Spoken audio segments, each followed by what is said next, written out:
En 2011, en France, moins de 5000 organes ont été prélevés, alors que plus de 16 000 personnes étaient en attente de greffe.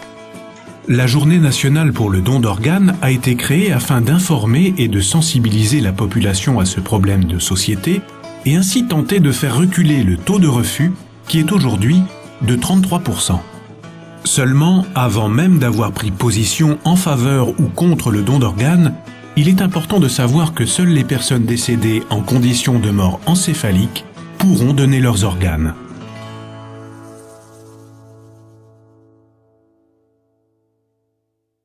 Alors, la mort encéphalique est la mort du cerveau due à l'absence d'irrigation sanguine au niveau de celui-ci. Il survient lorsqu'on fait un accident vasculaire cérébral, notamment hémorragique. C'est la cause la plus fréquente de mort cérébrale. Malheureusement, la mort encéphalique est extrêmement rare parce qu'elle survient à peu près par rapport aux morts à cœur arrêté classiques. Elle représente 1% des morts totales dans un centre hospitalier. Alors, les patients qui sont susceptibles d'évoluer vers une mort encéphalique sont des patients qui sont d'abord en coma, qui ne respirent plus spontanément, donc qui sont forcément liés à un respirateur et donc pris en charge en milieu de réanimation. C'est le réanimateur qui va faire un examen clinique minutieux très précis et qui va au final conclure au diagnostic de mort encéphalique qu'on appelle clinique. La loi en France nous oblige à confirmer cette mort encéphalique par des examens paracliniques qui sont soit un angioscanner cérébral, c'est un examen qui montre qu'il n'y a plus d'irrigation sanguine au niveau du cerveau. Soit on peut réaliser ce qu'on appelle les électroencéphalogrammes. L'électroencéphalogramme est un examen qui mesure l'activité électrique du cerveau. Lorsque le patient est en mort encéphalique, il n'y a plus d'activité électrique, on a un tracé inactif. On dit souvent qu'on a un tracé plat. La loi nous oblige à faire un deuxième électroencéphalogramme, 4 heures d'intervalle par rapport au premier, qui montre la même conclusion. Dès lors qu'un patient est décédé en mort encéphalique, l'équipe médicale en charge de ce patient et la coordination des prélèvements aborde la famille sur la notion de don d'organes et essaie de recueillir le témoignage de ce que pensait le patient de son vivant sur la notion de don d'organes, s'il s'était positionné en faveur ou contre et s'il l'avait fait savoir à ses proches. Donc je rencontre les familles quand le médecin réanimateur a établi et constaté l'état de mort encéphalique et a annoncé le décès du proche à sa famille. Donc c'est souvent un moment pénible et difficile pour les familles parce que c'est souvent le décès, c'est une annonce brutale et ils ont parfois du mal à accepter déjà la situation. L'entretien doit être préparé, le réanimateur a pour rôle de confirmer la mort encéphalique, puisque c'est difficile pour les familles d'accepter cette mort, puisque le cœur bat encore. Donc c'est vraiment une mort particulière qu'il faut bien expliquer pour qu'il n'y ait pas d'ambiguïté.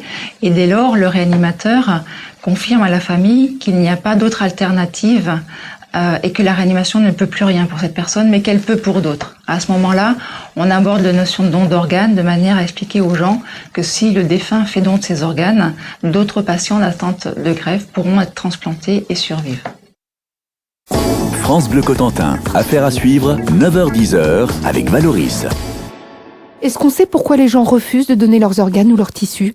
Probablement parce que lorsque la personne est décédée en mort encéphalique, les médecins vont recueillir auprès des proches le témoignage du défunt sur ce qu'il pensait par rapport au don d'organes de son vivant.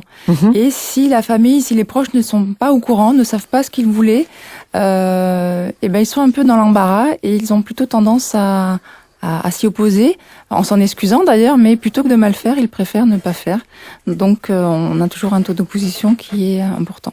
D'où le slogan don d'organes pour sauver des vies, il faut l'avoir dit de son vivant. Tout à fait. Alors on peut être également porteur d'une carte, mais il faut savoir que la carte de donneur n'a pas de valeur légale. C'est-à-dire que nous, les équipes médicales, ont obligation d'interroger les familles avant d'effectuer un prélèvement d'organes pour être sûr qu'il n'y a pas d'opposition. Et si la famille dit mais il avait encore la carte de donneur dans son portefeuille, mais on en a parlé hier soir, il était opposé, c'est la parole de la famille qui fait foi et non pas la carte. Mais c'est bien de l'avoir sur soi puisque c'est un atout, c'est un argument de discussion. Alors on peut être pour le don d'organes, mais si on garde son choix pour soi, ça ne suffit pas. Le mieux, c'est de le dire à un proche. Comme ça, si on meurt, celui à qui on l'a dit peut dire au médecin « il avait dit oui ». Et grâce à ce oui-dit, les médecins peuvent sauver des vies. Don d'organes. Pour sauver des vies, il faut l'avoir dit. Plus d'infos sur dondorganes.fr. Docteur Liliane Charrier, quels sont les organes et les tissus que l'on peut prélever? Alors au niveau des organes, on peut prélever les poumons, le cœur, le foie, les reins, le pancréas, et ce qui est un peu moins connu, c'est l'intestin. D'accord. Ça, c'est au niveau des organes. Et au niveau des tissus, on peut prélever les gros massifs osseux, comme les têtes fémorales. Ensuite, on peut prélever la peau de façon très superficielle pour les grands brûlés. Et puis, on a les valves cardiaques. Quand le cœur est pas forcément de bonne qualité, on peut prélever les valves. Et également les gros vaisseaux, aorte et veine cave. On a les cornées. Donc les cornées, c'est la pellicule translucide qui est la surface de l'œil. On est bien d'accord, c'est pas l'œil, c'est juste la pellicule. C'est juste la transparente. pellicule. Hein. Non, on n'enlève absolument pas le globe oculaire. Il faut vraiment se mettre ça dans la tête parce qu'effectivement, on a toujours l'impression que les gens refusent le don de cornée puisqu'ils ont peur qu'on leur enlève l'œil. On n'enlève pas du tout l'œil. Hein. Le don de cornée a été mis en place à l'hôpital de Cherbourg depuis le début de l'année et il faut savoir que toute personne décédée à l'hôpital peut faire don de ses cornées. Comme pour les prélèvements d'organes, avant tout prélèvement de cornée, on recherche les contre-indications au prélèvement et on aborde les familles pour être sûr que la personne ne s'était pas opposée à tout prélèvement de son vivant.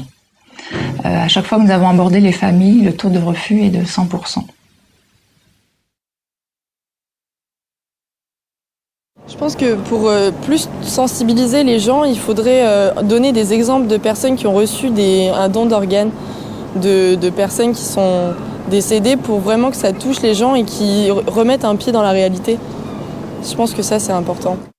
Thibaut, bonjour. Bonjour. Je vous disais bonjour tout à l'heure, mais on vous a pas entendu. Oui. Vous avez 29 ans, vous êtes né avec la mucoviscidose. Oui. Donc depuis tout petit, vous avez fréquenté les hôpitaux.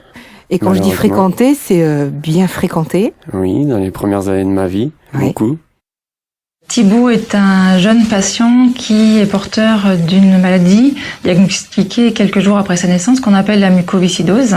Cette maladie touche le tube digestif et surtout le poumon et conduit, après quelques années d'évolution, à une insuffisance respiratoire majeure qui les rend dépendants de l'oxygène. Et la seule thérapeutique actuelle est la transplantation pulmonaire. Alors jusqu'à temps que vous soyez greffé, vos poumons ne fonctionnaient plus qu'à 18%. Ça veut dire que vous étiez sous oxygène? Oui, tout à fait. Vers la fin, malheureusement, c'était oxygène 24 heures sur 24. Oui. Je ne pouvais plus monter les escaliers, marcher, faire les efforts physiques que toute personne fait quotidiennement. Et puis, on attend. Et puis, quand l'état est plus du tout possible, les médecins commencent à parler de l'inscription sur liste de greffe. Alors pour être en attente de greffe, il faut avoir été inscrit par le médecin spécialiste qui vous suit pour la maladie pour laquelle vous devez être transplanté sur la liste nationale de greffe qui est gérée par l'Agence de la biomédecine. Et dès lors que vous êtes inscrit, vous savez qu'à tout moment, vous pouvez être contacté à n'importe quelle heure du jour et de la nuit et l'Agence de biomédecine peut vous dire il y a un greffon pour vous. Donc le délai entre l'inscription et la transplantation est difficilement quantifiable et prévisible. Ça dépend du degré d'urgence à vous greffer. Il y a des priorités et il y a ce qu'on appelle les super-urgences. Et il faut savoir que les enfants de moins de 16 ans sont prioritaires en France sur la liste d'attente. Et j'avais eu des dires d'autres patients qui avaient attendu 8 mois, 1 an et demi. Et vous, c'était pas possible? Non, les médecins m'avaient dit de toute façon que malheureusement, c'était éventuellement, si j'étais pas greffé, je pourrais ne pas passer 2010. Donc c'était vraiment urgent et c'était la seule possibilité. Et moi, je me voyais pas attendre 1 an et demi, vu déjà dans l'état que j'étais. Vous, Thibaut, quand vous avez su que vous alliez être greffé, donc c'est de la joie, c'est de l'excitation, je pense, et puis de l'anxiété aussi? Oui, bien sûr. Ouais. Sur le coup, on dit oui, parce que de toute façon, c'est la dernière chance, et c'est ce qu'on attend depuis 4 mois. Ouais. Et donc, tout s'organise rapidement. Le SAMU arrive, le transfert se fait très rapidement, parce que, pareil, le greffon arrive, on sait pas d'où. Après une opération de 11 heures. C'est lourd, hein? Très longue. Ouais. Parce que justement, il greffe un poumon par un poumon. Ouais. Une convalescence, on va dire, d'1 mois et demi à l'hôpital. Oui. Service réanimation, soins intensifs. On rentre chez soi. Pendant les 3 premiers mois, on est faible. Parce que c'est quand même une lourde opération, donc ça nous a épuisés.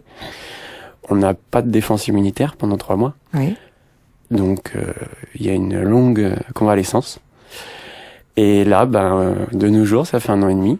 Vous faites du ski? Je fais du ski, du sport que j'ai jamais fait avant. Ouais. Et puis voilà, c'est le bonheur. Alors on dit parfois c'est une renaissance. C'est vrai que c'est une renaissance? Ah mais c'est une renaissance. Je suis né il y a 29 ans et je suis rené il y a 1 an et demi.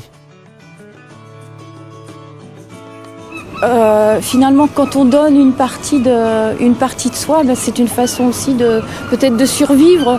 C'est peut-être une façon d'aider les gens justement à les amener à donner à tout prix. C'est leur dire que si on donne un organe, eh bien c'est une partie de celui qu'on a aimé qui survit. Et je crois que comme ça, c'est une façon de faire vivre les gens plus longtemps finalement.